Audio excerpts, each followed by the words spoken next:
Hello, my dear viewers. Myself Anwar Hussain Barbiya. Welcome you to my channel AHB Physics. So today in this class we are going to solve the numericals. So the numericals here we will solve. It is from NCERT. So these we will do three numericals. These three numericals are example problems. So the first example is example 2.8.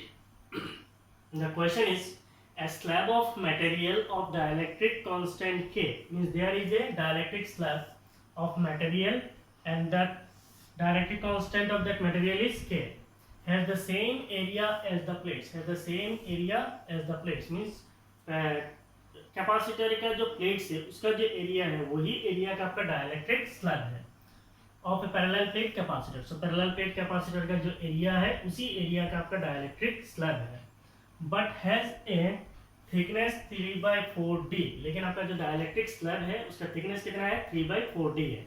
where d is the separation between the plates. लेकिन यहाँ पे जो d है it is the separation between the plates. How is the capacitance changed when the slab is inserted between the plates? Whether the capacitance will increase or decrease, that you have to check. तो हम लोगों ने पढ़ा था effect of dielectric on capacitance. So in the absence of dielectric for a parallel plate capacitor the capacitance is A epsilon naught by d. In the presence of dielectric, the capacitance is K times A epsilon naught by d. And what is this K? It is dielectric constant. So if it is air or vacuum, then dielectric constant is 1. Otherwise, K is always greater than 1. So for air, it is A epsilon naught by d. Any other medium, it is K times A epsilon naught by d. So obviously the capacitance increases. So here also we'll introduce a dielectric slab in between the plates and we'll see whether the capacitance will increase or decrease. So first write the question. Now say a slab of material of dielectric constant K. That means if you consider that we have a parallel plate capacitor. Suppose this is a parallel plate capacitor.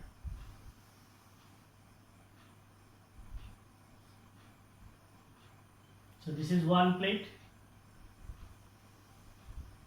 This is another plate. So for capacitor, one of the plate is positively charged, the other plate is negatively charged. So one plate is positively charged, the other plate is negatively charged. Now what I have to do, we have to introduce a dielectric slab. So we have to introduce a dielectric slab in between these two plates. And the thickness of this dielectric slab is 3/4d. So what is this 3/4d? If you consider that the distance of separation between these two plates is, दोनों plates के बीच में distance कितना है? The distance between the two plates is d, and the thickness of this dielectric slab is 3/4d. So there will be one more. ये जो space है without dielectric, इसका distance कितना होगा? इसका डिस्टेंस होगा d/4. सो टोटल कितना है? Total is d. Dielectric slab कितना है? 3/4d. तो in the absence of dielectric कितना होगा ये जगह पे? d/4. Now if we say the potential difference between this two plates is v, so we can divide the potential as v1. मान लीजिए डाइलेक्ट्रिक के अंदर जो इधर जो पोटेंशियल है वो है v1 और इधर जो पोटेंशियल है वो है V2. So total potential difference कितना है दोनों प्लेट्स के बीच में? टोटल पोटेंशियल डिफरेंस कितना है दोनों प्लेट्स के बीच में? पोटेंशियल डिफरेंस है V. सो दोनों प्लेट्स के बीच में पोटेंशियल डिफरेंस कितना है? V है. In the dielectric the potential is V1, absence of dielectric the potential is V2. If you consider that यहाँ पे आपका क्या है? यहाँ पे आपका एयर है और ये आपका क्या है? डाइलेक्ट्रिक है. ये खाली आपको समझाने के लिए, ऐसे आपको फिगर ड्रॉ करने की कोई जरूरत नहीं है. So in air, if the electric field is E naught, in air the electric field is E naught. So what will be the electric field inside dielectric? Electric field inside dielectric will be E naught divided by K. So in the presence of dielectric, electric field is E naught by K. In the air, it is E naught. What is the capacitance in air? Suppose the capacitance in air is C naught. So what is the capacitance in the presence of dielectric? It is K times C naught. K कुछ चाहिए नहीं चाहिए. Say in the presence of air, the potential difference is V naught. In the presence of dielectric, if you take V, So in air only we are considering it as V naught. So we have to consider, suppose E naught, V naught and C naught be the electric field. E naught is electric field, V naught is potential difference,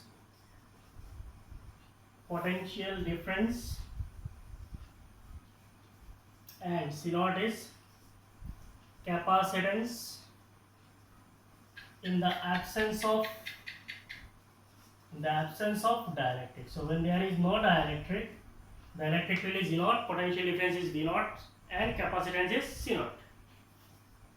Suppose capital E and C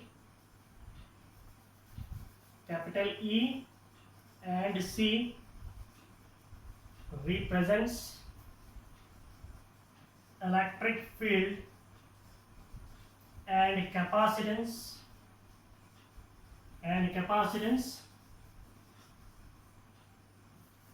in the presence of dielectric.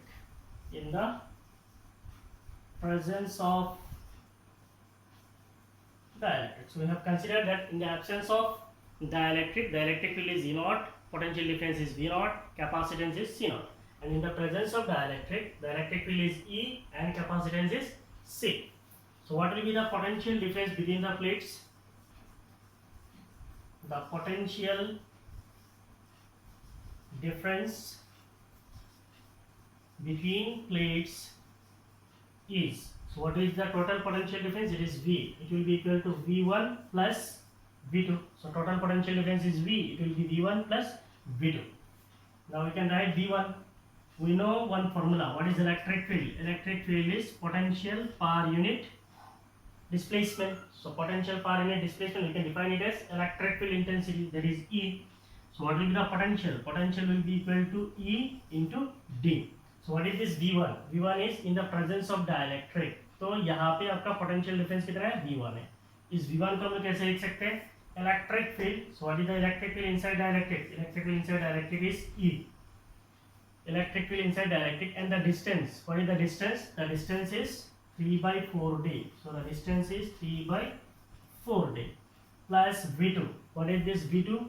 Here the electric field is E naught, and the distance, what is the distance? Distance is D/4. Now this is E, and this E is the electric field inside dielectric. So electric field inside dielectric is E naught divided by dielectric constant, that is K, 3D/4 plus E naught D/4. So this is the potential difference between the plates, between the two plates of the capacitor. So copy down.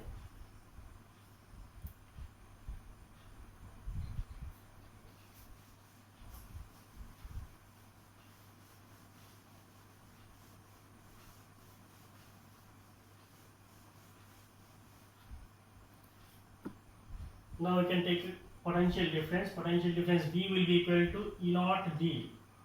So we can take common E naught into D, and it will be E naught D. So it is 3/4K, 3/4K plus E naught D already out. So it is 1/4.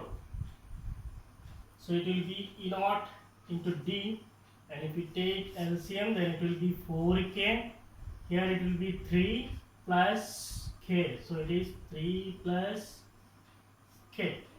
This is your potential difference, that is V.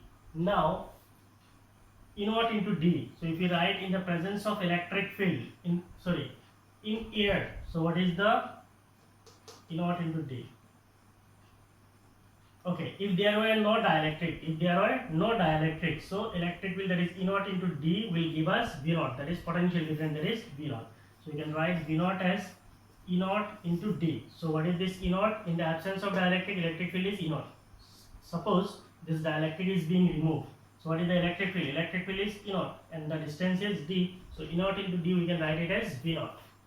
So this V will be equal to V naught into 3 plus K divided by 4 K. So this is the potential difference between the plates of the capacitor. Now we have to find out the capacitance. So what is the capacitance of the capacitor? The capacitance of the capacitor is C. What is C? C is Q divided by V. C is Q divided by V. If you consider that the charge on the plates of the capacitor is Q naught, so you can write it as Q naught. So Q naught divided by V. So this can be written as Q naught divided by V. What is V? It is V naught. So we will write first. V naught into 3 plus K divided by 4K. So it is Q naught divided by V naught, 3 plus K divided by 4K.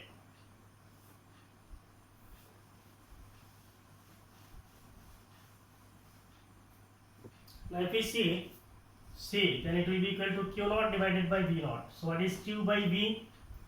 We know Q equal to CV. So what is Q by V? Q by V is C. So if you write Q naught divided by V naught, Q naught divided by V naught, then it will be equal to C naught. That is in the absence of dielectric. So Q naught by V naught we can write it as C naught. And there it will be 4K divided by 3 plus K. So this is the capacitance of the capacitor. Clear?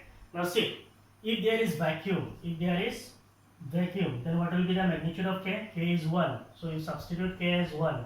So it is 4 divided by 4. So 4 by 4 is 1. That means if there is no dielectric, then it is the capacitance in air. If there is dielectric, suppose the dielectric has a constant, suppose the electric constant is 2, minimum say 2. So it will become 8 divided by 5. So it is 8 by 5 is more than 1. That means C naught into 1.5 something. So it will increase. That means the capacitance will increase by a factor 4K divided by 3 plus K. So you can say that the capacitance of the capacitor, so these are the formulas we have used. The capacitance of the capacitor increases by a factor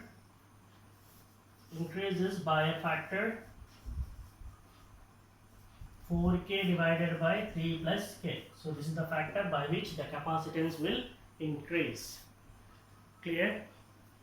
So this was your first example. Copy down.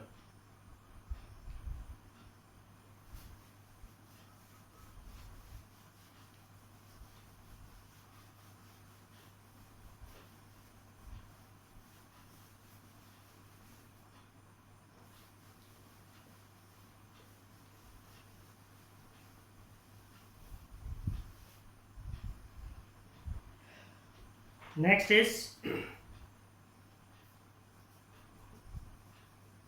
example 2.9. The question is a network of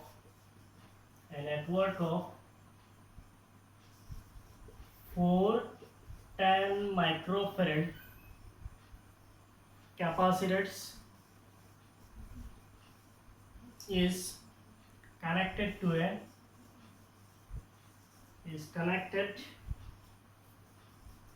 a 500 volt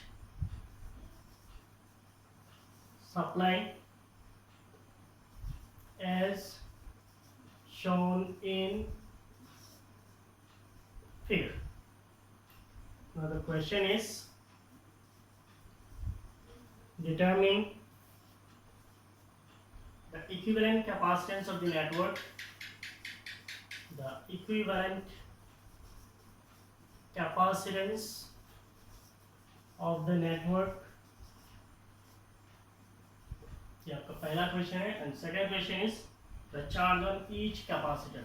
The charge on each capacitor. So what is the question?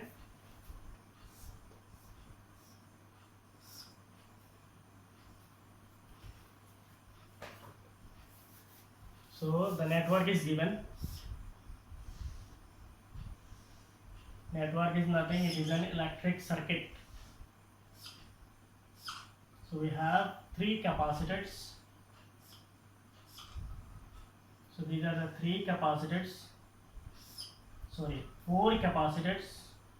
So this is the fourth one. Suppose the capacitance is C1, C2, C3 and C4. Say this point is A, this point is B, this point is C, this is D. Below this we have a battery and the potential difference of that battery is 500 volts. So this is your circuit.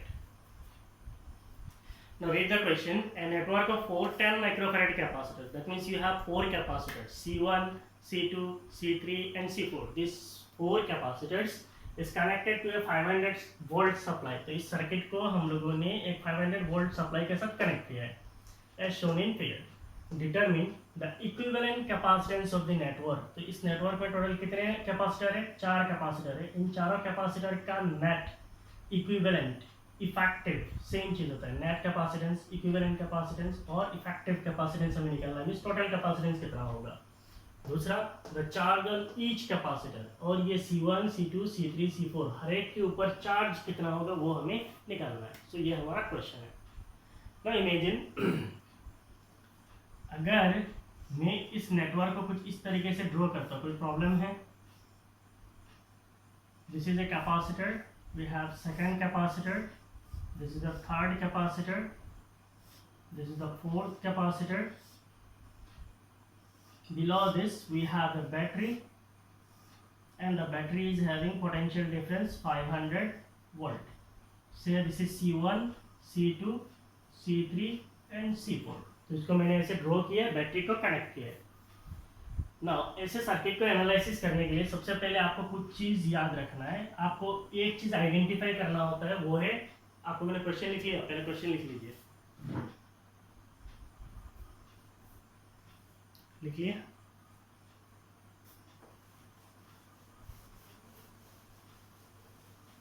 तो मैं आपको यहाँ पे कुछ चीज़ दूंगा. ये चीज़ कोई भी नेटवर्क सोल्व करने के लिए आपको काम आता है. या फिर कैपेसिटर का नेटवर्क हो या फिर रेजिस्टर का नेटवर्क हो, आपको हमेशा यूज होता है. एक चीज़ आप नोट डाउन कर लीजिए. Node. What is a node? It is a point in the circuit. It is a point in the circuit at which more than two branches meet or meets. It is a point in the circuit at which more than two branches meet. And what is a branch? It is a path between any two nodes. So what is a node? It is a point in the circuit at which more than two branches meet. तो मान लीजिए ये मेरा circuit है. यहाँ पे अगर मैं कंसिडर करूँगा, ये नोड बनेगा, ये नोड बनेगा, नहीं बनेगा. एक दो ब्रांच मीट हुआ है तो इसका मतलब ये नोड नहीं बनेगा. ये नोड बनेगा, नहीं बनेगा. एक दो ये बन सकता है, हाँ ये बन सकता है. कैसे? 1 2 3 मिल रहा है. 2 से ज़्यादा होना, 3 4 5 कितना भी मिले नोड बन जाता है. तो ये एक नोड है, ये नोड है, ये भी एक नोड है. इसमें कितना मिल रहा है? 1 2 3. इसका मतलब ये भी एक नोड है. तो जहाँ पे 2 से ज़्यादा मीट होता है उसको हम लोग क्या बोलते हैं? नोड बोलते हैं. तो पहला चीज़ आपने आइडेंटिफाई कर लिया, नोड. तो यहाँ पे नोड्स कितना है? इस सर्किट पे नोड्स कितने हैं? इस सर्किट पे नोड्स को मैं n से रिप्रेजेंट कर रहा हूँ. इस सर्किट पे नोड है 2. ब्रांच कितने हैं? What is a branch? It is a path between any two nodes. किसी भी दो नोड्स के बीच में जो पाथ होता है उसको क्या कहा जाता है? ब्रांच कहा जाता है. ना मान लीजिए इसको मैं नाम दे देता हूँ 1. इसको मैं नाम नहीं, ऑलरेडी हमारा नेम दिया हुआ है क्वेश्चन में. सो it is A and this is D. So A and D जो है ये दोनों पॉइंट क्या है? दो नोड है. लेकिन मेरा पॉइंट B और C जो है ये दोनों नोड्स नहीं है. A D नोड्स है. क्यों है? क्योंकि यहाँ पे 3 कनेक्टेड है. यहाँ पे 1 2 3 कनेक्टेड है. ये दोनों नोड्स नहीं है. क्यों नहीं है? क्योंकि ये दोनों इसमें दो दो है. तो दो होने से नोड नहीं होता है. Now between two nodes there is one path. इसका मतलब क्या है? A और D मेरा नोड है तो ये पूरा एक पाथ हो गया. That is A B C D. A B C D तक मेरा एक पाथ है. सो मेरा पाथ क्या क्या है? एक पाथ है मेरा A से B, एरो से समझा रहा हूँ. एक पाथ है मेरा A to B, B to C and C to D. So there is one path. दूसरा पाथ क्या है? A से लेकर D तक. सो सेकंड पाथ जो है मेरा वो ए से लेके डी तक है, और थर्ड पाथ कौन सा है, ये भी एक पाथ है, यहाँ से ये भी एक पाथ है। इसका मतलब ए से बैटरी, बैटरी का मतलब क्या है 500 वोल्ट बैटरी, और उसके बाद क्या आएगा, उसके बाद मेरा डी आएगा। सो ए से 500 वोल्ट बैटरी फिर डी तक, ये मेरा एक पाथ है। तो इसका मतलब यहाँ पे टोटल पाथ्स कितने हैं, यहाँ पे टोटल पाथ्स जो है वो कितने हैं, 3 है। ठीक है, तो ये चीज़ अभी इस न्यूमेरिकल के लिए यूटिलाइज हुआ है, तो इसको आप ऐसे गोल करके रख सकते हैं, आपको आगे कभी भी काम आएगा। ठीक है, ये ऐसे सॉल्यूशन में आपको एग्जाम में नहीं डालना है कि ये पाथ है ये नोड है, बस आपको सोल्व करना है। इसको कॉपी करके रख लीजिए ताकि आपको आगे में जितने भी नेटवर्क सोल्व करेंगे ये कॉन्सेप्ट आपको इस्तेमाल होगा। ठीक है ना, हम लोग फिर आ जाते हैं इस सर्किट पे। यहाँ पे हमारा नोड कितने हैं, 2 नोड है। पाथ कितने हैं, 1 2 3 पाथ है ना। ए बी सी डी जो मेरा पाथ है, क्या मैं इसको इस तरीके से रिप्रेजेंट कर सकता हूँ, एक कैपेसिटर को मैंने ऐसे लगा दिया, दूसरा ऐसे लगा दिया, तीसरा ऐसे लगा दिया, कर सकते हैं। ये मेरा एक कैपेसिटर है और इसके नीचे में मेरा क्या है, बैटरी है। So this is our battery, can you do that, we can do that. ये मेरा ए है और ये मेरा डी है, क्योंकि मुझे खाली नोड से ही मतलब है, पॉइंट से कोई मतलब नहीं है। पॉइंट तो ऐसे में यहाँ पे भी एक पॉइंट लिख सकता हूँ, यहाँ पे लिख सकता हूँ, यहाँ पे लिख सकता हूँ, यहाँ पे लिख सकता हूँ। मान लो ये मेरा बी है, ये सी है, ये डी है, ये ई है। पॉइंट से मेरा क्या मतलब है, पॉइंट से कोई मतलब नहीं है, मुझे मतलब है नोड से। तो इलेक्ट्रिकल सर्किट्स पे आपको जो सबसे पहला चीज़ आइडेंटिफाई करना है वो है नोड्स, क्योंकि आपको पूरा सर्किट जो है नोड से ही सोल्व होता है। पॉइंट्स बेकार है, पॉइंट्स किसी काम का नहीं है। तो ये मेरा कैपेसिटेंस हो गया C1, ये हो गया C2, ये हो गया C3। नाउ सी, जब मैं ए से लेके डी तक जाऊंगा तो C1 C2 C3 ये तीनों क्या होगा, ये तीनों सीरीज में है, और इसके नीचे में कौन सा है, C4 है। तो C1 C2 C3 ये तीनों मेरा कैसा है, सीरीज में है। तो इन तीनों को मिला के मैं एक कैपेसिटर बना सकता हूँ। सो ऊपर के जो 3 कैपेसिटर है C1 C2 C3, इन तीनों को मिला के मैं एक कैपेसिटर बना देता हूँ। सपोज उसका जो कैपेसिटेंस है वो इक्विवेलेंट C इक्विवेलेंट है, तीनों को मिला के बनाया ना, से इट इज C इक्विवेलेंट। और मेरा नीचे में जो है वो तो C4 अभी भी है, तो ये हो गया C4। अब उसके नीचे में क्या है, ये मेरा बैटरी है।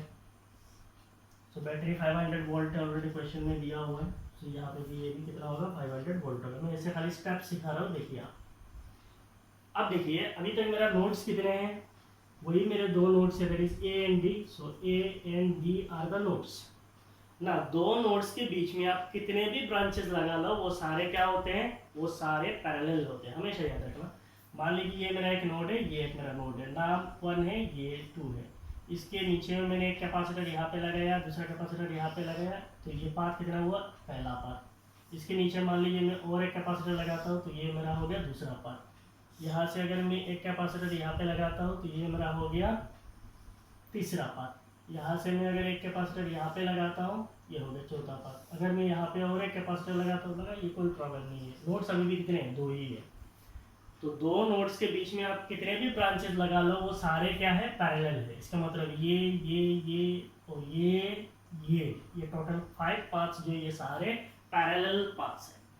ठीक है, तो अब यहाँ पे आइए, हमारा नोड ए एंड डी है, इसके बीच में एक पाथ ये है, दूसरा पाथ ये है और तीसरा पाथ ये है। इसका मतलब ये तीनों पाथ्स कैसे है, ये तीनों पाथ्स पैरेलल है।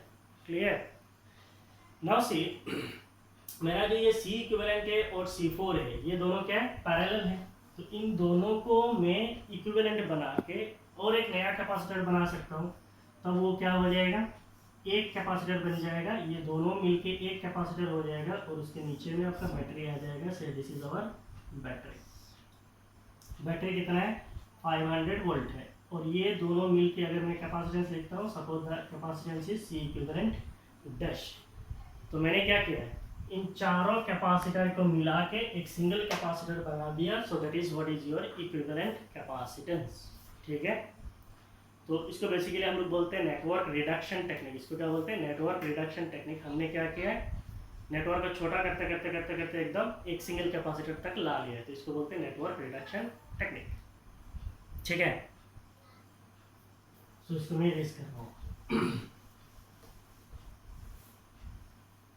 तो आपने कैसे किया है, सबसे पहले आपने आइडेंटिफाई किया है कि C1, C2 और C3 जो है ये तीनों क्या है, सीरीज में है। तो आप एग्जाम में जब लिखेंगे तो आपको इस तरीके से लिखना पड़ता है, here C1, C2 and C3 are in series. So C1, C2 और C3 जो है ये तीनों क्या है, सीरीज है, सीरीज पे है। Therefore equivalent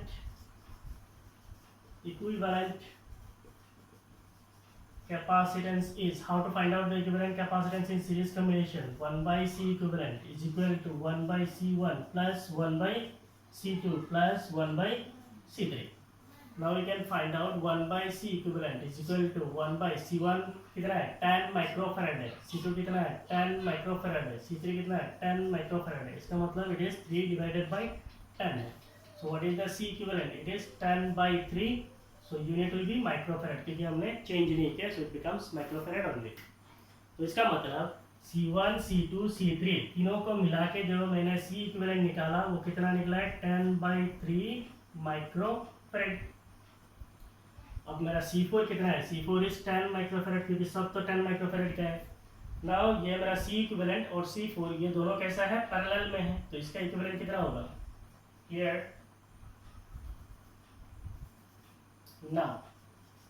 now C equivalent and C4 are in parallel.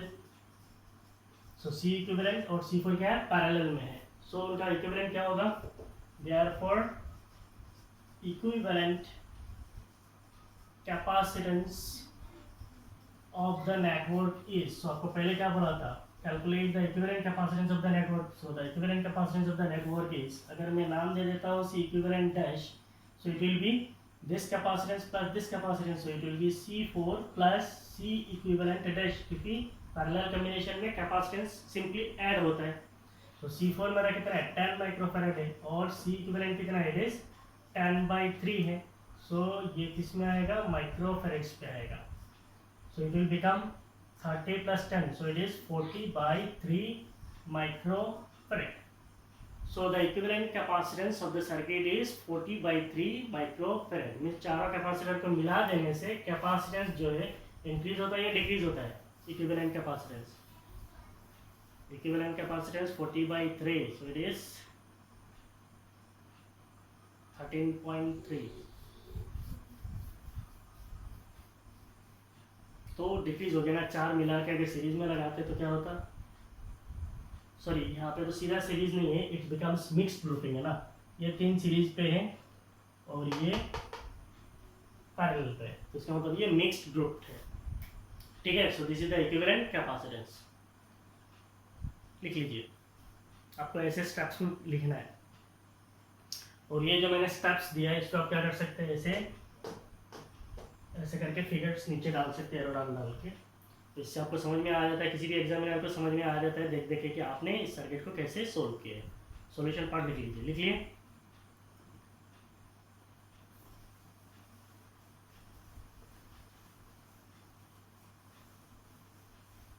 Now आपका जो सेकंड पार्ट है क्वेश्चन का, उसमें क्या पूछा है, what is the charge on each capacitor, हर एक कैपेसिटर के ऊपर चार्ज कितना होगा वो आपको निकालना है।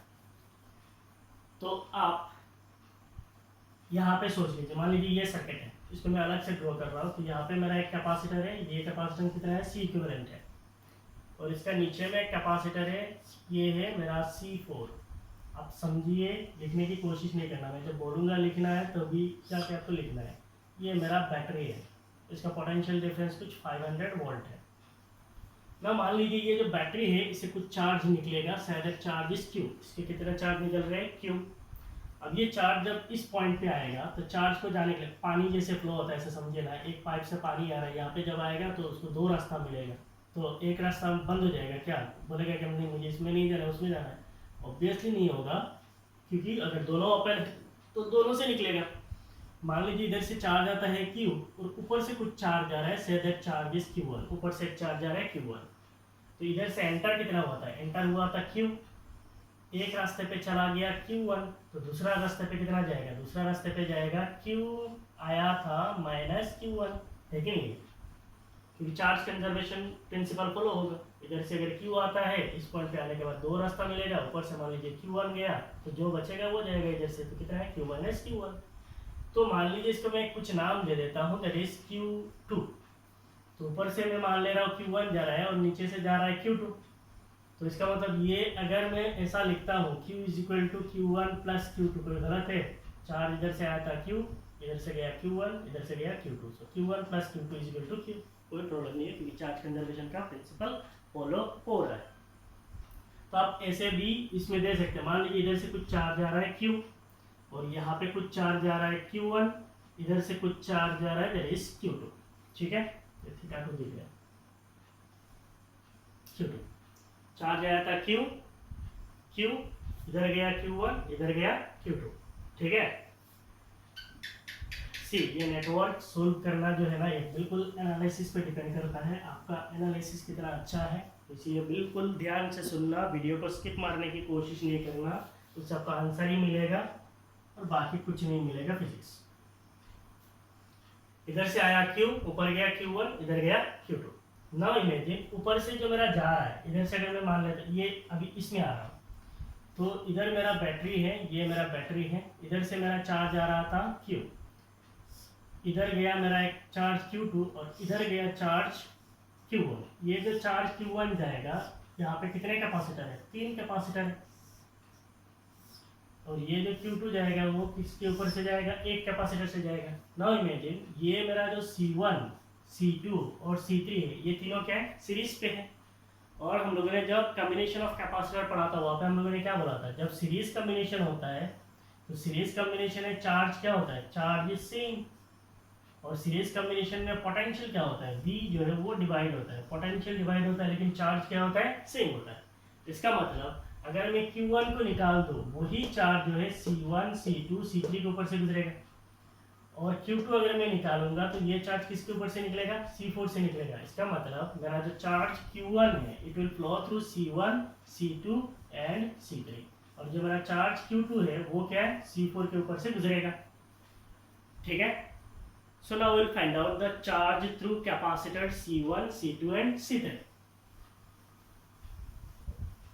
ये सब सॉल्यूशन नहीं है, जो मैं मिटा देता हूँ इसका मतलब ये सॉल्यूशन नहीं है। सॉल्यूशन यहाँ से है, charge through capacitor C1, C2 and C3 is same। क्यों सेम है? आर इन सीरीज, क्योंकि ये तीनों सीरीज पे है, इसीलिए मेरा चार्ज क्या होगा? सेम होगा। Therefore, if we say the charge is Q, charge क्या है? Q1 है, so what will be that charge? Charge will be equal to Q equal to क्या होता है? Q is CV। तो यहाँ पे इन तीनों का मिला के कैपेसिटेंस कितना है? C इक्विवेलेंट है, सो ये होगा C इक्विवेलेंट। और V कौन सा होगा? क्योंकि ये दो नोड्स के ऊपर है, तो यहाँ पे पोटेंशियल कौन सा होगा? यही बैटरी का। दो नोड्स के अक्रॉस में इसके ऊपर पोटेंशियल कितना लगेगा? 500, और इसके ऊपर कितना लगेगा? 500। तो ये हमेशा याद रखना। मान लीजिए ये मेरा एक कैपेसिटर है, ये मेरा एक दूसरा, यहाँ पे कितने कैपेसिटर है? 3 कैपेसिटर है। तो इन तीनों के ऊपर पोटेंशियल कितने लगेगा? 500 वोल्ट। इसके ऊपर पोटेंशियल कितना लगेगा? 500 वोल्ट। क्यों? क्योंकि ये दोनों ब्रांच जो है सेम नोड पे कनेक्टेड है।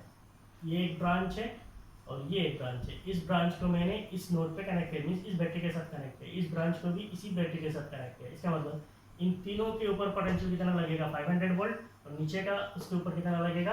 अकेले 500 वोल्ट लगेगा। सो पैरेलल कॉम्बिनेशन में क्या होता है? पोटेंशियल सेम होता है और चार्ज क्या होता है? डिवाइड होता है।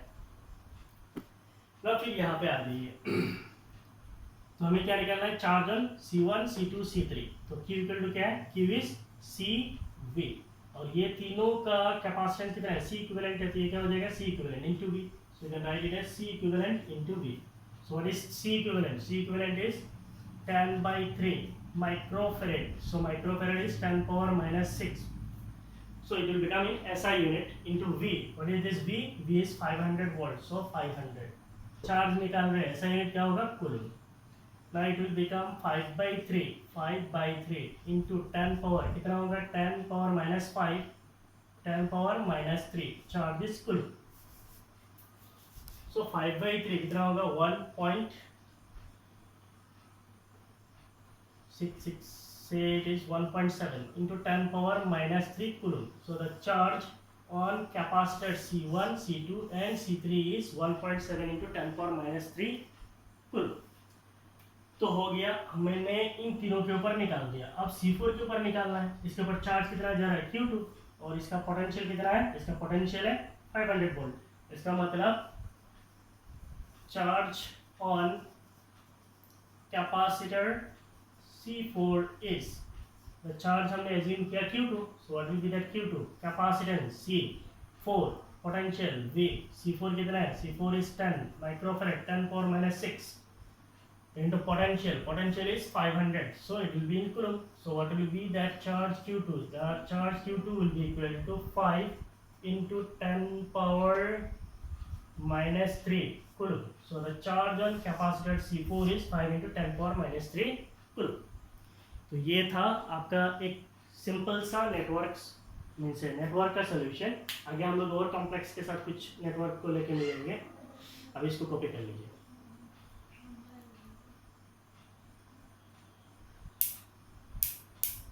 हो गया।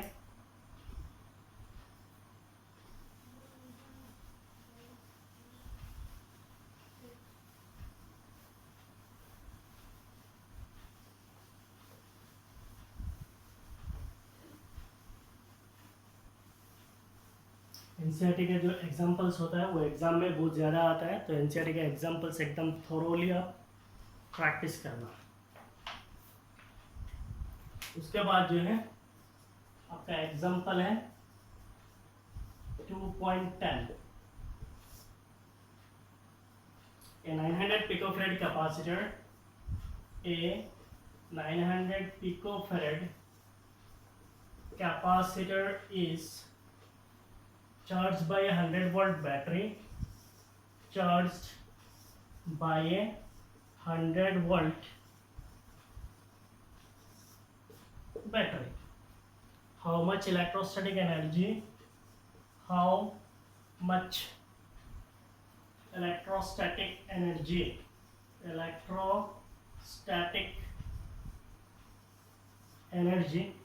is stored by the capacitor. How much electrostatic energy is stored by the capacitor? ये आपका पहला क्वेश्चन है। Second question is, the capacitor is disconnected from the battery.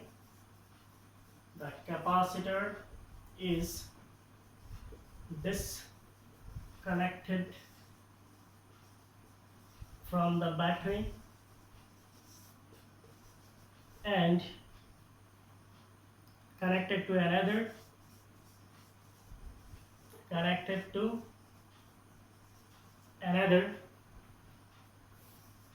900 picofarad capacitor. The capacitor is disconnected from the battery and connected to another 900 picofarad uncharged capacitor. So हम लोग जो second capacitor ले रहे हैं that is uncharged है, uncharged capacitor. What is the electrostatic energy stored by the system?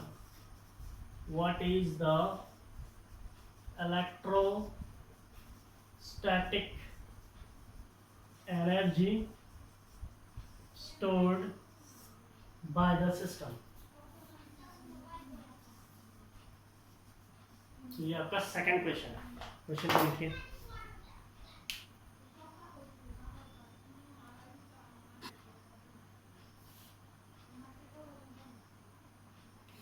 So the question is, a 900 picofarad capacitor is charged by a 100 volt battery.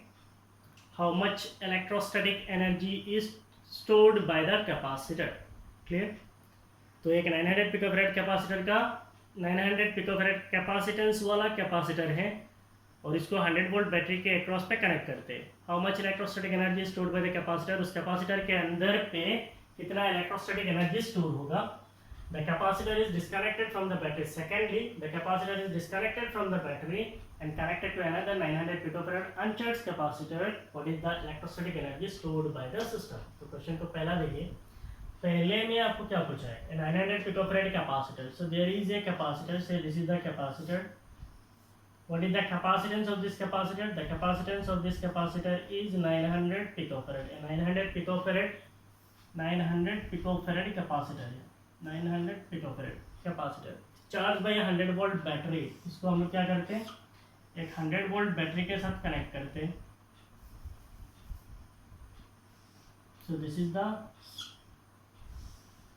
100 volt battery you have connected to it.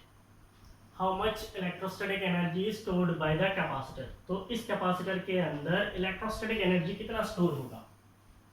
सो पहले का solution, तो आपके पास क्या दिया हुआ, you are given the capacitance, the capacitance is given as C, it is 900 picofarad है। So 900 pico means 10 power -12, so this much, इसका मतलब ये कितना है, 9 इंटू 10 पावर -10 फैराड है, 9 into 10 power -10 farad is the capacitance. What is the potential difference of battery? So we have potential difference of battery, potential difference we denote it as V, it is 100 volt है। So the potential difference of battery is 100 volt. What is the electrostatic energy stored? Electrostatic energy stored in the capacitor, electrostatic energy stored in the capacitor is, आपको तीन formula पढ़ाया था electrostatic potential energy का। तीन formula होता है, क्या क्या है, half Q square by C, half Q V, half C V square. तो तीन फॉर्मूला है, कौन सा यूज करेंगे? आपके पास सी है, वी है, तो बेसिकली कौन सा यूज करेंगे, यही बेस्ट है। So the electrostatic potential energy stored is half, capacitance is 9 into 10 power -10 V square, that means it is 100 square, 100 square. So 9 divided by 2 is 4.5 into 10 power -10, और इधर से आएगा 4, तो 10 power -10 4 कितना हो जाएगा, 10 power -6, करेक्ट है, 4.5 into 10 power -6 joule. So this is the electrostatic energy stored in the capacitor. Now हम लोग जो सेकंड बिट करेंगे उसको करने के लिए हमें चार्ज भी चाहिए, तो हम लोग पहले चार्ज भी निकाल देंगे। What will be the charge? Charge stored in the capacitor, charge stored in the capacitor is, say it is Q, the charge stored in the capacitor is say Q, it will be equal to CV। What is C? 900 into 10 power -12 into V. What is V? It is 100. Charge निकालेंगे, ऐसा unit क्या होगा, coulomb. So the charge stored in the capacitor is 9 into 10 power -8 coulomb. So the charge stored in the capacitor is 9 into 10 power -8 coulomb. ये formula हमने use किया, ठीक है। सो ये आपका पहला बिट हो गया, लिख लीजिए।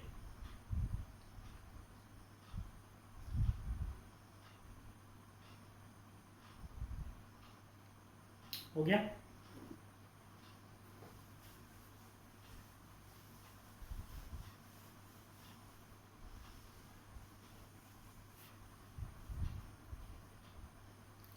ना आप अपना सेकेंड बिट को पढ़िए, कैपेसिटेंस कितना है, 900 पिकोफैराड है।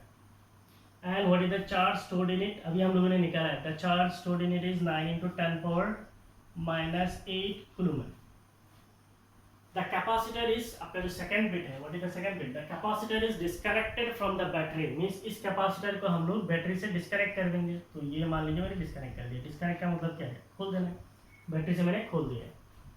The capacitor is disconnected from the battery and connected to another 900 picofarad uncharged capacitor. तो ये मेरा कैपेसिटर है, इस कैपेसिटर का कैपेसिटेंस मेरा 900 पिकोफैराड है, इसके अंदर चार्ज मेरा 9 into 10 power -8 कूलम है। इसको मैंने डिस्कनेक्ट करके यहाँ से यहाँ पे लाया। अब इसको मैं क्या करूँगा, इसको मैं और एक कैपेसिटर के साथ कनेक्ट करूँगा। मान लीजिए ये एक दूसरा कैपेसिटर है, लेकिन जो मेरा सेकंड कैपेसिटर है वो अनचार्ज्ड है। Second capacitor is completely uncharged. तो इधर से मैंने बैटरी को उठा के हटा दिया, हटा के और एक कैपेसिटर लगाया। उस कैपेसिटर का भी कैपेसिटेंस कितना है, 900 पिकोफैराड है, लेकिन इसके अंदर इनिशियली चार्ज कितना है, इनिशियली इसके अंदर चार्ज 0 है। सो इट इज अनचार्ज, सो इनिशियली इसके अंदर चार्ज कितना है, 0 है, ठीक है। तो ये है आपका क्वेश्चन, सोचिए तो एक बार कैसे होगा। आपके पास एक कैपेसिटर था 900 पिकोफैराड वाला, उस कैपेसिटर को आपने एक 100 वोल्ट बैटरी के साथ कनेक्ट किया, कनेक्ट करके उसके अंदर क्या किया, उसके अंदर चार्ज स्टोर कराया, चार्ज स्टोर हुआ जिसकी वजह से उसके अंदर पोटेंशियल एनर्जी आया। चार्ज कितना स्टोर हुआ, 9 × 10⁻⁸ कूलम। एनर्जी कितना स्टोर हुआ, 4.5 × 10⁻⁶ जूल। उस कैपेसिटर को आपने डिस्कनेक्ट कर दिया, डिस्कनेक्ट करके बैटरी से डिस्कनेक्ट किया है, बैटरी से डिस्कनेक्ट करके और एक कैपेसिटर में लगाया। जिस कैपेसिटर के अंदर लगाया उसका कैपेसिटेंस भी 900 पिकोफैराड है, लेकिन उसके अंदर चार्ज इनिशियली कितना है, 0 है। नाउ इमेजिन ये मेरा कैपेसिटर का प्लेट है, मान लीजिए ये पॉजिटिवली चार्ज है और ये निगेटिवली चार्ज है। इसको जैसे ही मैं इस अनचार्ज कैपेसिटर के साथ लगाऊंगा, ये मेरा क्या है, अनचार्ज कैपेसिटर है, इसके अंदर चार्ज अभी कितना है, 0 है। तो ये चार्ज क्या करेगा, इधर से फ्लो करेगा, ये पॉजिटिव चार्ज इधर से फ्लो करेगा, फ्लो करके यहाँ पे पॉजिटिव चार्जेस आएंगे और यहाँ पे जितने पॉजिटिव चार्ज आएंगे उसके उल्टा उतना ही नेगेटिव चार्ज यहाँ पे आएंगे। इसका मतलब there is flow of charge. यहाँ पे क्या हो रहा है, यहाँ पे फ्लो ऑफ चार्ज हो रहा है, और जहाँ पे चार्ज का फ्लो होता है उसको हम लोग बोलते हैं there is flow of electric current. There is flow of electric current. wherever there is flow of charge there is flow of electric current. wherever there is electric current there is heat. जहाँ पे भी electric current produce होता है वहाँ पे क्या होता है, हीट पैदा होता है, और जहाँ पे हीट प्रोड्यूस होता है वहाँ पे एक वेव पैदा होता है, उसको कहा जाता है इलेक्ट्रोमैग्नेटिक वेव। उससे एक रेडिएशन पैदा होता है, उसको कहा जाता है इलेक्ट्रोमैग्नेटिक रेडिएशन। और जब भी इलेक्ट्रोमैग्नेटिक रेडिएशन पैदा होता है उससे क्या होता है, हीट लॉस होता है, और उससे क्या होता है, आपका एनर्जी जो है, एनर्जी डिक्रीज होता है, the energy decreases.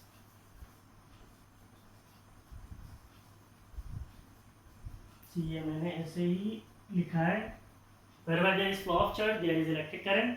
Electric current होता है तो हीट होगा, और जहाँ पे हीट होगा उस हीट से एक रेडिएशन निकलता है, उसको बोलते हैं इलेक्ट्रोमैग्नेटिक रेडिएशन। और इलेक्ट्रोमैग्नेटिक रेडिएशंस की वजह से क्या होता है, एनर्जी लॉस होता है, और we can say energy decrease होता है। सो हीट लॉस ही बोलते हैं उसको, हम लोग उसको एनर्जी डिक्रीज बोलते हैं। तो ये सारे जो कंसेप्ट है आपको यूनिट 2 से लेके यूनिट 5 तक मिल जाएगा, ठीक है। अभी के लिए बस इतना समझ लीजिए। इस कैपेसिटर जो है मेरा फुल्ली चार्ज था, इसको जब मैंने अनचार्ज कैपेसिटर के साथ लगाया तो यहाँ से चार्ज फ्लो हुआ, तो इससे इसका मतलब क्या है, एनर्जी डिक्रीज करेगा, वो तो हम लोग बाद में देखेंगे। तो चार्ज इधर से मूव करेगा, कितना चार्ज मूव करेगा, इसका कैपेसिटेंस कितना है, इसका कैपेसिटेंस 900 पिकोफैराड, इसका मतलब इसका कैपेसिटी 900 पिकोफैराड है, इसका कैपेसिटेंस कितना है, इसका भी 900 पिकोफैराड है। इसका मतलब दोनों कैपेसिटर का कैपेसिटेंस इक्वल है। अगर कैपेसिटेंस इक्वल है इसका मतलब इसके अंदर चार्ज जो होगा वो भी इक्वल होगा। इसका मतलब इसके अंदर अगर मैं बोलता हूँ इसके अंदर से चार्ज लॉस होगा ना, चार्ज लॉस होकर इसके ऊपर आएगा, तो इसके अंदर अभी बचेगा, मान लीजिए पहले चार्ज कितना था, पहले था चार्ज Q, अभी जो चार्ज बचेगा वो कितना है, मान लीजिए Q डैश है। अब दोनों का कैपेसिटेंस सेम है तो इसके ऊपर भी चार्ज कितना होगा, Q डैश, क्योंकि कैपेसिटेंस सेम है तो चार्ज इक्वली डिवाइड होगा। और कंजर्वेशन ऑफ चार्ज प्रिंसिपल क्या बोलता है, चार्ज लॉस नहीं कर सकता है, तो इसका मतलब दोनों का कैपेसिटेंस सेम है, तो इस पे चार्ज कितना बचेगा, Q/2, और इस पे चार्ज कितना बचेगा, इस पे भी चार्ज बचेगा Q/2। तो इसका मतलब उसने अपने अंदर का आधा चार्ज जो अनचार्ज कैपेसिटर है उसको दे दिया।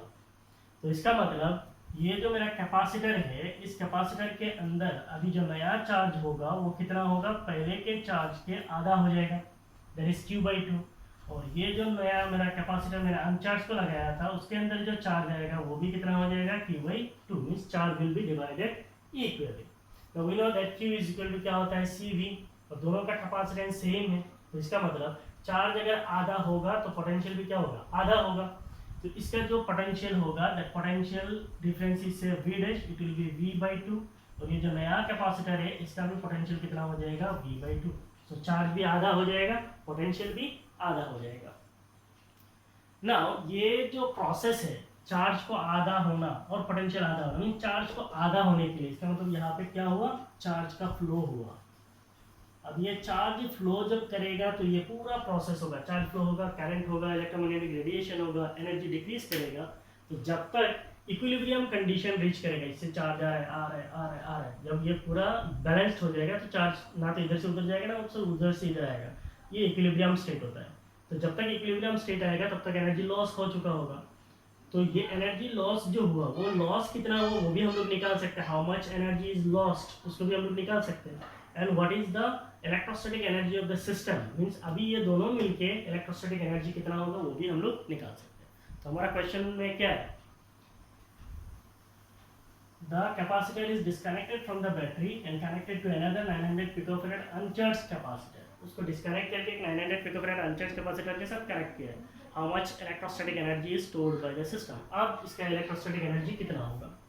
तो पहले जब मेरा एक सिंगल कैपेसिटर था, ये मेरा सिंगल कैपेसिटर था, इसके साथ सिंगल बैटरी था, सिंगल बैटरी 100 वोल्ट है और सिंगल कैपेसिटेंस कितना है 900 पिकोफैराड है। तो अब इसके अंदर पोटेंशियल एनर्जी यू था, कितना था 4.5 × 10⁻6 जूल था। So what will be the new potential energy. इसका न्यू पोटेंशियल एनर्जी कितना होगा। मान लीजिए ये मेरा यू डैश है और इसका भी पोटेंशियल एनर्जी यू डैश है। So we can now find out the